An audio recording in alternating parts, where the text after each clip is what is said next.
इनकलाब बोल इनकलाब। अरे जोर जुल्म की टक्कर में,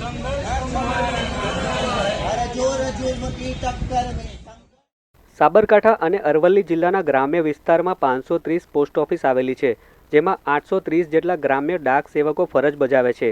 ત્યારે 12 ડિસેમ્બરથી વિવિધ 13 પડતર માંગણીઓને લઈને ડાક સેવકો અચોક્કસ મુદ્દતની હડતાળ પર ઉતર્યા છે, જેને લઈને ગ્રામ્ય વિસ્તારમાં મોટી અસર સર્જાઈ શકે છે।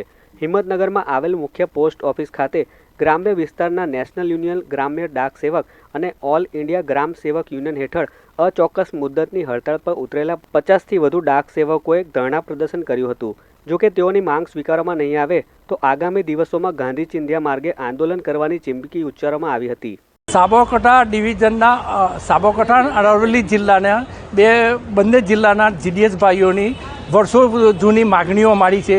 12-24-36નો ઇન્ક્રીમેન્ટ જે આપવાનો હતો એ આપી શક્યા નથી અને મને 10 કલાકને અરે 8 કલાકનું કામ આપવું છે અને 5 કલાકની મને મહેનતાણું આપવું છે, તમે 8 કલાક મને મહેનતાણું આપો અને પેન્શન આપો અને મને જે રિટાયર થઈએ છે ત્યાંના 2 લાખ રૂપિયા મળતા નથી, તે 5 લાખ રૂપિયા કરી આપો। અમે ઘર ભાડું અમારું પોતાના ખર્ચે અમે અમારી બીઓ ચલાવીએ છીએ, તે અમને 2000 રૂપિયા ઘર ભાડું આપો અને આવી અનેક માગણીઓ છે। અમારી ગ્રુપ ઇન્સ્યોરન્સની પણ માગણીઓ છે। અમારી સાબરકાંઠા ડિવિઝનના 935 અમારા કર્મચારીઓ છે અને 530 બ્રાન્ચ પોસ્ટ ઓફિસો છે, એમાંની 800 જણા અમે અત્યારે હડતાલ ઉપર જોડાના છીએ અને તારીખ 12/12-23થી અચોક્કસ મુદતની હડતાલ ઉપર અમે આજે જઈએ છીએ અને આજે બીજો દિવસ છે।